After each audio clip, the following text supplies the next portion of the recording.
बिस्मिल्लाहिर्रहमानिर्रहीम अस्सलाम वालेकुम जी दोस्तों, मैं हूं शाह जमील नॉर्वे के कैपिटल ओस्लो से। दोस्तों, पाकिस्तान और बांग्लादेश के दरमियान जो पहला टेस्ट मैच हुआ उसमें पाकिस्तान को बड़ी बुरी शिकस्त हुई है जी। 104 रन से पाकिस्तान हारा है जी मैच, और ये बड़ा हिस्टोरिकल मैच था। पाकिस्तान पहली दफ़ा बांग्लादेश के खिलाफ ये टेस्ट मैच खेल रहा था जी, शेर बंगला स्टेडियम में ढाका में। और पाकिस्तान को ये मैच चले जीतना तो मुश्किल था, लेकिन कम से कम ड्रा उसको ज़रूर करना चाहिए था, लेकिन अनफॉर्चुनेटली ये इतना हो सका और पाकिस्तान को एक बुरी शिकस्त से जो है ना वो दुचार किया जी बांग्लादेश की क्रिकेट टीम ने।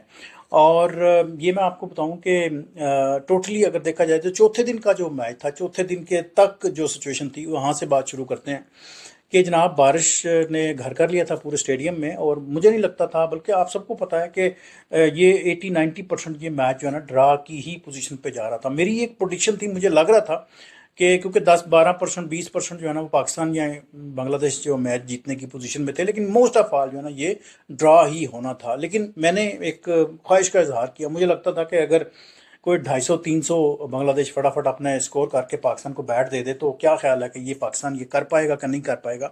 मुझे ये लगता था कि पाकिस्तान जो है ना आउट हो जाएगा अगर 250-300 स्कोर करके देता है बांग्लादेश तो। लेकिन जो क्रिकेट के जो पंडित हैं उन्होंने कहा कि नहीं जी, नहीं जी, पाकिस्तान तो जनाब बड़ा अच्छा बैट है, 250-300 जनाब दो दो घंटे में करके वो मारेगा और ये जा और वो जा। लेकिन ऐसा कुछ हुआ नहीं।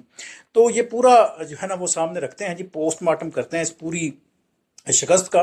साथ में वो क्या क्या ऐसे पॉइंट्स है जहां पर अगर पाकिस्तान वो अगर उसके पास गिरफ्त होती तो शायद ये मैच जो है ना वो कम से कम हारता ना, कम से कम ड्रा हम करने की पोजीशन में आते। तो सबसे पहले शुरू करते हैं जी टॉस से। टॉस एक बड़ा डिफाइनिंग एक मूवमेंट होता है। मुझे नहीं पता कि हमारे जो कैप्टन है उन्होंने किस तरह सोचा इसको, लेकिन बारह टॉस जीत के उन्होंने बैट जनाब बांग्लादेश को पकड़ा दिया। उन्होंने 413 एड्डा लम्बा उन्होंने जनाब वो पहाड़ खड़ा कर दिया और मार मार के तेल निकाल दिया जी। 413 कहाँ पे होने थे पाकिस्तान से। खैर, वो जनाब उसके बदले में पाकिस्तान ने 386 स्कोर किए। कदरे अच्छा स्कोर था उसमें। अवैस अजान अवैस के जनाब 100 थे और अब्दुल्ला फजल के जनाब 60 थे। इस तरह जो है ना अच्छी एक स्कोर बनाने में हम कामयाब हो गए। लेकिन दूसरी इनिंग्स में जब बांग्लादेश ने 240 पे गालबन जो है ना वो डिक्लेयर की 9 विकेट्स पे, और टारगेट दिया पाकिस्तान को 268 का, 268 रन का टारगेट दिया। और लगता ये था कि ये पाकिस्तान से मैच निकल जाएगा हाथ में। और क्योंकि पूरी इनिंग्स उन्होंने खेलनी थी और फिर भी जनाब उम्मीद भी थी लोगों को, लेकिन मुझे ये लगता था कि ये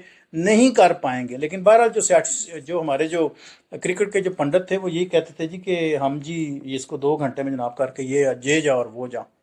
बहरहाल जी, पाकिस्तान अनफॉर्चुनेटली ये मैच जो है ना वो डिफेंड नहीं कर सका जी। पूरे वो 268 रन नहीं बना सका और 104 रन के ही दूरी पे जनाब वो ढेर हो गया जी। अच्छा, आगे चलते हैं जी। इसके जो मैन ऑफ द मैच हैं उन पे बात करते हैं जी। वो है जी नजमुल हुसैन जी। उन्होंने जनाब 101 और 87 रन की कैप्टन इनिंग खेली है जी। वो लेफ्ट हैंड बैट्समैन है, बड़े ज़बरदस्त वो प्लेयर हैं जी बांग्लादेश की तरफ से। मेरी तरफ जी मुबारकबाद जी। अब दूसरा जो मैच है उसको भी थोड़ा सा जिक्र करके फिर दोबारा पोस्टमार्टम की तरफ आते हैं। दूसरा मैच होगा जी 16 मई से लेके 20 मई तक, और ये है जी सिलेट इंटरनेशनल क्रिकेट स्टेडियम में। ये बड़ा खूबसूरत शहर है जी बांग्लादेश का। यहाँ पर ये दूसरा मैच है, तकरीबन 250-300 किलोमीटर की दूरी पे है।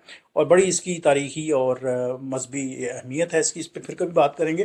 बहरहाल यहाँ पर देखते हैं जी कि पाकिस्तान दूसरा मैच वो बराबर कर या जीत के अपनी इनिंग्स जो है ना वो सीरीज जो है ना बराबर करने में कामयाब होता है या नहीं होता। ये सबसे बड़ा जो है ना वो क्वेश्चन है जी। अच्छा जी, अब आ जाए जी वो कौन से ऐसे मोमेंट से जब आपको लगा कि जी मैच जो है ना वो आपके हाथों से निकल गया या गुजर गया जी। वो एक तो मैंने जिस तरह पहले बताया कि जो कैप्टन ने हमारा जो टॉस जीत के जो जो बांग्लादेश को बैट पकड़ा दिया, एक तो सबसे बड़ा ये था मुश्किल फैसला कि ये शायद ना करते तो शायद ये हालात कुछ और होते। इसके अलावा आपके विकेट कीपर की जो है ना बड़ी पुअर परफॉर्मेंस रही। उन्होंने कैच भी छोड़ा, कल भी छोड़ा, आज स्टैम्प भी छोड़ा उन्होंने।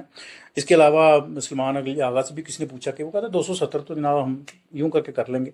तो ये भी बातें जो है ना बड़ी वो काउंट को होती हैं। इसके अलावा आपके जो कोच हैं जी उस पर भी क्वेश्चन जो है ना उठ रहे हैं उनसे।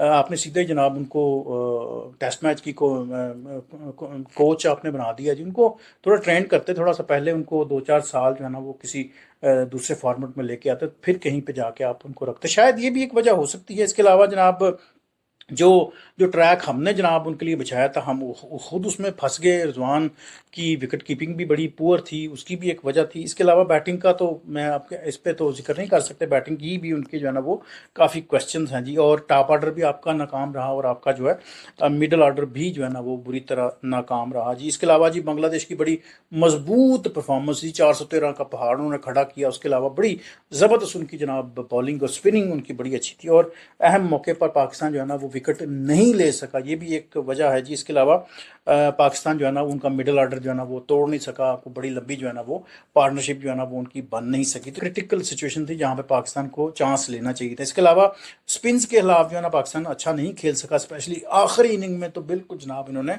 नैया ही डुबो दी अपनी जी। इसके अलावा जनाब इन्होंने जो मैच का पूरा जो एक होता है ना, एक पूरी क्या कहना चाहिए, मैच आप हारने से पहले जब हार जाता ना बंदा, तो फिर तो आप कभी भी नहीं जीत सकते जी। इसके अलावा एक और चीज़ मैं बड़ी इंपॉर्टेंट आपसे कहना चाहूँगा, वो ये है कि बांग्लादेश के जो कैप्टन थे उनकी बॉडी लैंग्वेज बड़ी स्ट्रांग थी। उन्होंने जनाब एक एक बॉल पर, एक एक ओवर पे जनाब अपनी टीम को बड़ा उन्होंने एंगेज रखा, उन्होंने साथ उनको मोटिवेट किया, और साथ में जनाब उनको एंगेज रखा ताकि जनाब अपनी परफॉर्मेंस जो है ना अच्छी से अच्छी उनसे ले सकें।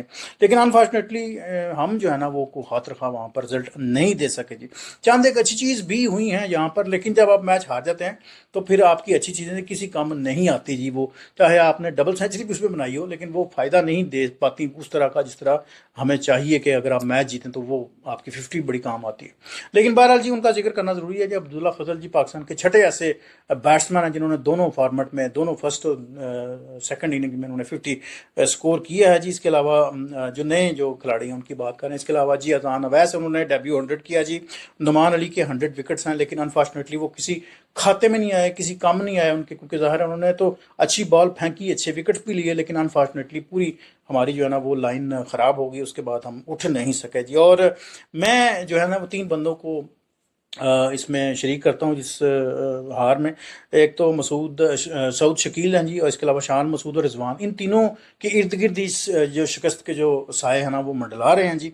बाकी जी बांग्लादेश के कैप्टन को मुबारकबाद, उनकी टीम को मुबारकबाद, उन्होंने एक बड़ी कड़ी जो है ना उन्होंने परफॉर्मेंस दी है, जो डिजर्व करते थे विन। लेकिन पाकिस्तान के शान मसूद की शायद कोई ज़्यादा क्या कहना खुशफहमी थी, तो अनफॉर्चुनेटली वो नहीं जीत सके। मुझे ये लगता है कि आप इनको जो है ना वो रिप्लेस करके, जो बाहर आपने इतना बड़ा टाइगर बिठाया हुआ है बाबर, उनको आप आजमाएं, शायद वो कुछ काम आए आपके।